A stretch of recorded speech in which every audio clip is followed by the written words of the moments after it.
Hong Kong Direct is your weekly racing roundup full of news, views, interviews, previews and special guests. And coming up on a bumper show today, we'll hear from the newest jockey to join the Hong Kong riding ranks. That's Harry Bentley, still in quarantine at the moment here in Hong Kong. He will join us through mid-April for the remainder of the season. And the two features on Monday this week, the Sprint Cup. Cam Wellington build on that devastating win last time out. It's a deep field though, including Skyfield for Casper fans. The Chairman's Trophy, well, Waikuku beaten favourite in this race last year, but brilliant winner of the Queen's Silver Jubilee Cup last time out. Can he go back-to-back for Group 1 features? I'm Edward Jeune, great to have your company as always. I'm joined this week by Ed Sadler in the studio. And Ed, looking forward to this chat with Harry and seeing how he fits into the landscape here in Hong Kong for the back end of the season. Certainly, it would be great to have Harry joining us here in Hong Kong. We know how tough the riding ranks are in Hong Kong, and particularly up the top where you're taking on guys like Joe Moreira and Zach Purton. They're formidable opponents to be riding against on a weekly basis. But Harry's proven himself to be a really good jockey in the UK and has also got the international experience, particularly in the Middle East. So I think he'll be a welcome addition to the riding ranks here. All right, we'll stand by. We'll hear from Harry very shortly. But it's Easter Monday for us this weekend, if you like, if you want to call it that. And two feature races, the Sprint Cup and the Chairman's Trophy. But unfortunately, there's one big name in particular who's missing. Yes, that's Classique Legend. Of course, he was going to line up in the Sprint Cup and probably would have been the favourite based off the way that he trialled leading into the race. His trial at Sha Tin down the straight was super. He's not going to be there. No Hot King Prawn, so the two fast greys won't be there. But I think it opens things up and gives an opportunity for a horse like a Wellington, for instance, Andrew, to really step up to the mark and prove that he is a top-level group horse. All right, we'll look at those two group features in part two of the show. But as promised, we're going to start off today with Harry Bentley joining us live from his hotel quarantine as well. Harry, thanks for your time. But I guess time is what you've got the most of at the moment. You're not going too stir-crazy, are you? Pleasure, yeah. Thanks for having me, first of all, Andrew. No, not yet. I'm holding up okay. I'm 7 days in today and doing okay. I'm keeping busy on the exercise machine, so I can't complain. I was going to say, how do you handle it? Are you the sort of person just sit back and read a book, or do you like to be on the move? Would you normally be out running or riding the bike or something like that? Yeah, I like to keep as active as I can. I can't sit still, so as long as I've got a couple of bits of exercise equipment, I'm pretty happy, and that seems to be passing my time pretty well, and I can just spread that over the course of the day, so it's going fine. So you say you're 7 days in. When do you get out, and when do we see you at the racecourse? My first day out is going to be the 16th. I think it's going to be a bit of a whirlwind once I get out, sorting everything out. But hopefully my first day racing will be on the 21st of April. So really, really looking forward to that. I think on the 17th of April, I'll definitely try and go to the races and pick up what I can and just see the lie of the land. So, yeah, really looking forward to being out. Who have you spoken to, Harry, about Hong Kong? Because this is your first time here in Hong Kong in any shape or form. I'm sure you've watched a lot of racing, but have you spoken to any of the boys back home about the style of racing? Because the tempo is very different. I know you've ridden in the Middle East, but the tempo is certainly different to the European style. That's right. It is very different. I've watched a lot of replays and every race day since I found out that I was going to be coming. I've been keeping a close eye on. I have the help of a few jockeys who have done some stints out here, Ryan Moore being one of them. He was incredibly helpful and gave me a good bit of his time, and I was able to really pick his brains and ask a load of questions which were on the forefront of my mind.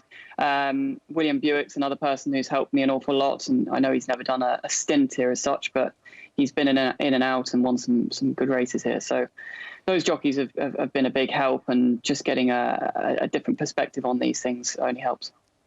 And how did it all come about in the first place? You move out. Is it something you've been working towards for a while, or did it come out of the blue to a certain extent? I'll be honest, Hong Kong's been somewhere that I've really wanted to try for a long time, but never seemed to be the right time in my career. I got a call from Terry Bailey only a few weeks ago out of the blue, and he asked me if I would be interested in seeing out the rest of the season here. So it's been an opportunity that I wasn't expecting, but once that was put to me, it was extremely exciting and something as I mentioned, I wanted to do before, and this seemed like the perfect time to do it. Yeah, it's an exciting place to live and work, that's for sure. So give us some background then, Harry, so anyone doesn't know. Are you from a racing family? Did you ride ponies, progress from there, or did you come to it late racing? No, I've been lucky. I've always had ponies growing up. I was put on a horse probably before I could walk. So I've been doing this an awful long time. My parents were in pointing, which is, for anybody who doesn't know, it's like amateur jump racing back in the UK. So I was more into the national hunt side of things, but I've always been very small and very light. So flat racing was the path that I wanted to take from a young age. I was riding out for a jump trainer when I was 13, 14, and it just progressed from there. I caught the bug and started working for Gary Moore, who's actually Brian Moore's father, and started and served my apprenticeship out with him. And it's just rolled on, and I'm now going to be into my 12th year of riding, and or race riding, I should say. So it's been something that's just always been bubbling away. I've always wanted to do it, and I've been doing it quite a long time now. And some of the highlights for you from your 10 or 12 years so far. Lamato would obviously stand out. A couple of Group 1s with him on his day, and he had plenty of them as well. There wasn't many that could live with him, were there? Was there? No, that's right. He was a fundamental horse in my career to date. He was incredibly potent over 6 and 7 furlongs, and I was able to get the ride on him going into his 4-year-old career. And it was a fantastic leg up to have had, and I was lucky enough to win my first Group 1 on him in the July Cup at Newmarket. He then went on to win the Prix de la Forêt in France, Group 1 on Arc Day. So he took me to some great heights, and I also rode in the Breeders' Cup Mile on him at Sant'Anita. So any jockey knows that you need those horses to propel you to a different level, and he took me there and put me on the big stage. And not only in those Group 1s, I was able to win plenty of Group 3s and Group 2s on him. So a really, really important horse in my career to date. And on that win in the Prix de la Forêt as well, it was Arc weekend, obviously one of the biggest stages, and he's absolutely bolted up. There's a shot of you crossing the line. You're literally just shaking your head in disbelief that he's done it as well as he has. Yeah, it was going into it. He was a short price favourite, and looking through the form, he was really the horse to beat. I mean, these things never go quite as smooth as you expect or hope them to go. But I was drawn well, and it was almost my race to lose. But we got a lovely clear run throughout the race. The gaps opened, and he just shot off, and all the conditions ground-wise and everything were right for him that day. And he was so impressive, and it gave me a feel that I've probably never had before. And I was in slight disbelief just how easy he did it. Another important horse for you, Harry, is Biometrics. A Royal Ascot winner, that in itself is great, but the occasion surrounding it must have been something quite special.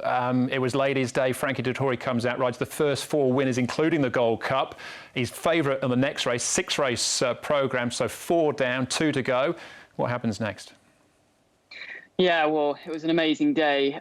Frankie was completely the man of the moment, and I think everybody had lumped on for his 5-timer, and especially in running, he shot off clear and was almost just a speck, to be honest. He went from halfway and put a good distance between the field.